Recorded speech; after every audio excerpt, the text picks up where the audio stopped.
After years preparing himself to become a restaurateur, Willin Low finally took the plunge back in 2005 with the opening of his first restaurant, Wild Rocket, here at Mount Emily Park. I've come here to talk to him about how his life and work have changed since he served his first entree. Welcome to Canon Think Big. Wild Rocket's been around for 6 years now. What's the difference between operating as a startup and as an established business? I think as a startup business, you have to take charge of every single little detail. I remember when someone called the restaurant and said, "Can I speak to the PR director?" I was like, "That would be me." And after a while, they said, "Can I speak to the HR director?" "Well, that's me too." And then they asked, "Can we speak to the chef?" And well, that's me as well. So, after you are established, you can assemble a team together and various people can, take charge of different things. But prior to that, you have to take charge of everything. But at your core, you're still a chef, so let's go take a look at your kitchen. Yeah, sure. So you used to wear many hats. How many do you wear now? How's your role changed since back then? Actually, my role still remains pretty much the same. I'm still wearing the many different hats. But the difference is every restaurant, I have a restaurant manager and a chef in charge. And I tell them to run the show. And as long as I don't hear from them, I assume everything's okay. So life is a little better in that sense. And of course you have your own kitchen now, so you don't have to ask your mum's permission when you want to cook. Exactly, and I don't have to do the dishes.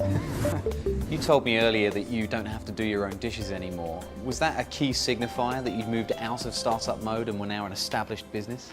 Yeah, I guess that would be an accurate statement to make. But even then, every now and then, I still do the dishes, to be honest. If it's a crazy night and the dishes are piling up, I'm calling out orders. I turn around, I'm the person to do it, I'll just do it. So what else signified to you that you were no longer in startup mode, you were an established business? You have less firefighting to do. You still have to every now and then. One of the challenges is to be consistent in the business, and that's difficult, to always churn out the same standard all the time. As an established business, what new challenges are there that you come across? I think the biggest challenge we have right now is, do we grow bigger or not? Now that I have 6 restaurants, I need the kind of administrative support that a 15-restaurant business would need. So being sort of in the middle, it's a bit challenging. You either stay really small or you grow bigger. And also when you start off as a small restaurant, it's like a family business, you sort of do everything yourself. One of the ways to attack challenges is using technology. It's a great enabler. How are you using technology in your business? I think one of the things that I really like is having video cameras at all my outlets. I just look at my phone and I can look at all the other outlets and see whether they're busy or not. And that gives me a sense of security to know that everything's running all right in all the different restaurants. Technology can also be a great enabler for entrepreneurship. How do you think that it helps?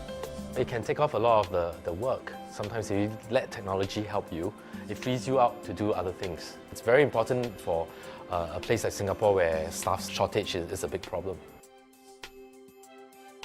Once again, thank you very much indeed. Thank you.